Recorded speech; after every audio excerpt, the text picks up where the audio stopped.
This is a Sports Catastrophe production. Hey there, Heather Ho, there's Jeff Cutter Diamond, welcoming you to another Sports Catastrophe on this day. And on this day, May 26, 1988, the Stanley Cup was polished and given to the Edmonton Oilers. The Oilers had won their fourth cup in 5 years. It could have been 5 in a row if it wasn't for Steve Smith's blunder, but then who would have known that the Oilers may have won the 87 and 88 Stanley Cup to go 4 out of 5. So Edmonton had their struggles in a little bit. But of course, Edmonton swept the Boston Bruins. Now, the 1988 playoffs would actually be famous for a few moments involving one team called the New Jersey Devils. The Devils, after moving from Colorado in 1982, had never been to the playoffs.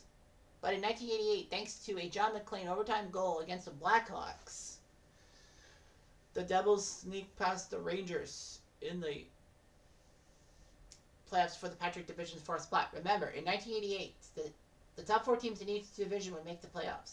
Funny thing was that the Rangers actually had more points than the Leafs, who made the 1988 playoffs. The Leafs also had to win on the last day of the season to get their spot. Although the Leafs playoff win actually was a bad thing. That win was a bad thing because that actually cost them the number 1 overall pick by the North Stars. So anyway, it was just that big.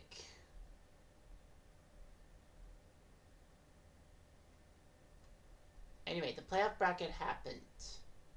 In the playoffs, Boston was second place in the Avs division, losing first place to their bitter rivals Montreal. Boston was taken to 6 games by Buffalo, and then Boston faced Montreal in the division finals. And Montreal was expected to beat the tar out of Boston like they always did. They hadn't lost a playoff series against the Bruins since 1942. But guess what? The Bruins did it. They won in 5 games. Montreal just couldn't believe their luck. Patrick Waugh was upset. 2 years after Montreal won, and unlike the Stanley Cup, they got taken out by Boston of all teams. Everyone was expecting Montreal to make a playoff run. Boston would then take on New Jersey, who shocked everyone by taking down the Patrick Division champion New York Islanders in 6 games, and then took a 7-game harsh series against the Washington Capitals. The Devils had made good their first playoff appearance as the Devils, and they were going to the conference finals. Wow. But let's not forget the whole thing with the Devils is that after Game 3, in which the Bruins won, Jim Schoenfeld, the coach of the Devils, was confronting referee Don Koharski about a call. Koharski tripped and thought that Schoenfeld had pushed him, but no, Koharski lost an edge on the Boston Garden carpet and fell. And then, of course, Schoenfeld said, "You fell. Have another donut, you fat pig." Schoenfeld was suspended for Game 4, but John Sigler, the president at the time, the NHL president at the time, wasn't around to make any judgments. So anyway, the Devils decided to use an injunction to get Schoenfeld on the bench for Game 4, which they kind of did. They got the injunction, and the officials were so pissed off, they decided, we're not doing this game. So they had to bring 2 amateur referees out of the stands to do that game, and the Devils did win Game 4. Schoenfeld was given the Game 5 suspension, but the Bruins won in 7 games. It was shocking the Devils forced Game 7. Edmonton, on the other hand,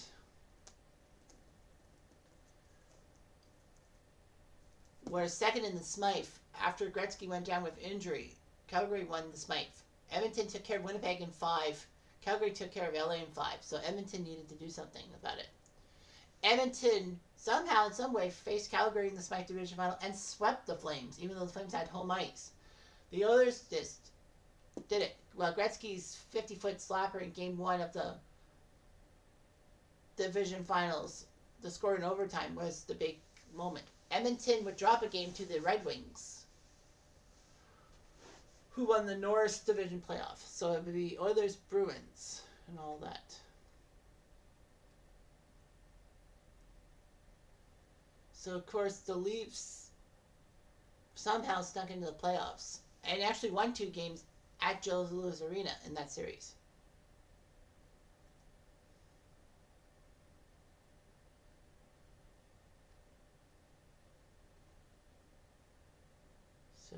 that was just humongous and all that. For game 3.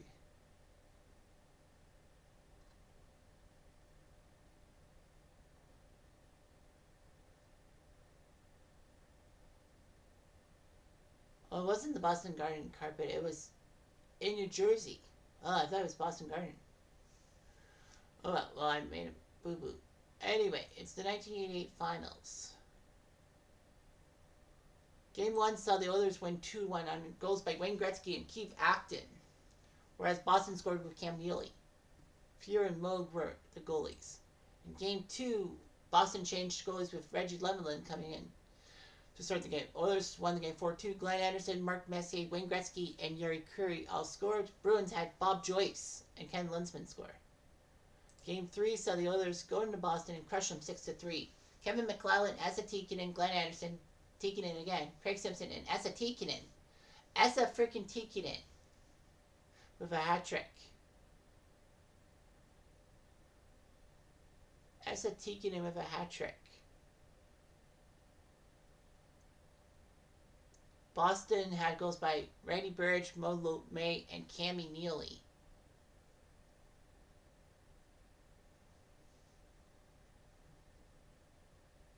So Oilers won 6-3, and then we're hoping for a sweep in Game 4. Moog was back in net. He faced Grand Fuhr. The first period saw 2 quick goals by the Oilers, Glenn Anderson and Esa Tikkanen. Man, Esa Tikkanen was just amazing. Craig Hoggood made it 2-1, and then Glenn Wesley with a pair of goals, one shorthanded, one on the power play to make it 3-2.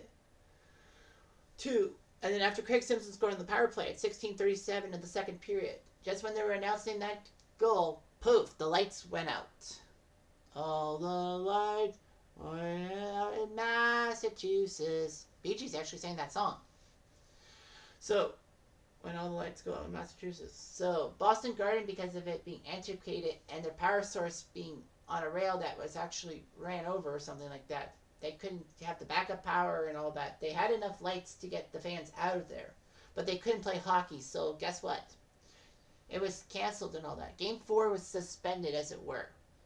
They would continue the series in Edmonton for Game 5. Well, it was supposed to be Game 5, but it was a de facto Game 4, which meant that Game 7 would be in Boston. They would have to, if Oilers and Bruins were going to Game 7, then the 3-3 score would be the score in Game 7, and they would pick up where they left off. And yes, the stats did count. But Edmonton was confident that they needed to do something about it and win the Stanley Cup on home ice, and which they did. Norman Lacombe scored a goal after Steve Kasper of the Bruins scored, so it was 1-1. Then Kenny Linsman made it 2-1 Bruins, but then Esa Tikkanen made it 2-2. Man, this guy was amazing. And then in the second period, that's when Edmonton crushed it. Mike Krusheletsky, Wayne Gretzky, and Craig Simpson scored to make it 5-2. Then Esa Tikkanen again made a goal 6-2. So Tikkanen scored 6 goals in the Stanley Cup Finals. Dude was just like, what the heck? They held Gretzky to a few, but Esa freaking Tikkanen? 6? Amazing. Steve Kasper scored for the Bruins, but it was over. The Oilers won the game 6-3. They had done it. The Edmonton Oilers were the Stanley Cup champions. Of course, everyone was unaware that this would be the last time Edmonton would have the Stanley Cup with Wayne Gretzky. That Gretzky would raise the Stanley Cup in his career, much less with the Oilers. It was a sweep. They called it a sweep and all that. So the Oilers had won the Stanley Cup for the 4th time in 5 years. And in the process, the Oilers actually set a record for fewest losses in a Stanley Cup playoffs thing that you needed 16 wins. This was only the second year that you needed 16 wins for the Cup instead of 15. And Edmonton had only lost twice. I think that's still a record. I believe it was all that.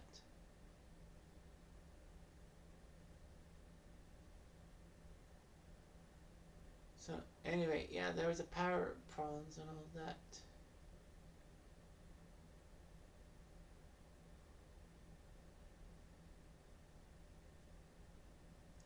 So that's what happened. The Oilers had their stuff. The players to get their names on the Stanley Cup were Wayne Gretzky, Mark Messier, Dave Hannon. Dave Hannon was actually an Oiler and won the Cup with them? Craig McTavish, Keith Acton, Mike Krzyzewski. Glenn Anderson, Asa Tikin, and Jeff Courtnall. Yeah, people forget he was an Oiler first. Jeff Courtnall. Yari Curry, Craig Simpson, Norman Lacombe, Kevin McClellan were the wingers. The defensemen were Kevin Lowe, Steve Smith, Jeff Bukaboom, Randy Gray, Charlie Huddy, Craig Muni, and Marty McSorley. The goalies being Grant Fuhrer and Bill Ranford. Strange how the Oilers traded Eddie Moog to Boston. I guess for Jeff Courtnall and Lacombe. But anyway, yeah, it was weird. That Moog wanted more playing time and was not going to get it behind Grant Fuhrer, so he sat out, and then he was eligible to play for the Canadian national team and help them in the Olympics. Anyway, Daryl Rue would play 6 games for the Oilers, but he didn't make his name on the Stanley Cup because he only played 6 games.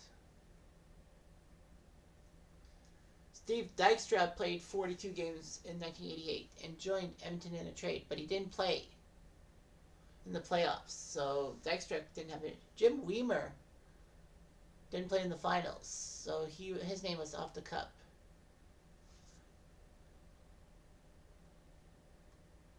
In fact, everyone knows about the team pitcher thing on the ice after winning a championship. That was actually started by Wayne Gretzky in 1988. Gretzky requested a pitcher on the ice with all the players and management. It's been a tradition followed by each Stanley Cup winning team since then. It's like, it was a tradition, and Wayne Gretzky kind of started it and all that.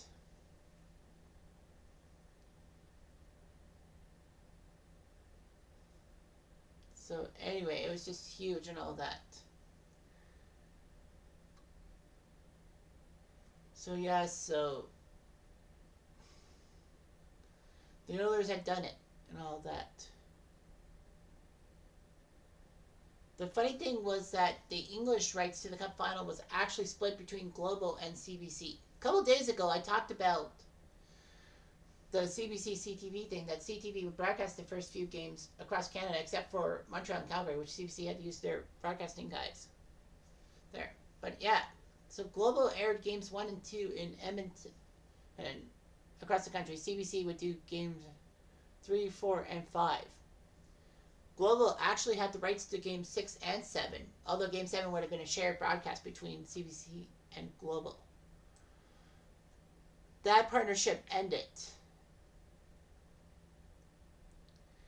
Yeah, that partnership would end, and CBC would get the full English rights to the Stanley Cup Finals of all time. So yeah,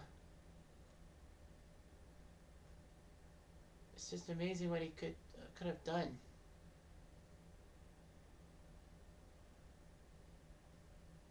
So yeah, so that was the last time Gretzky lifted the cup in his career. It was crazy and all that.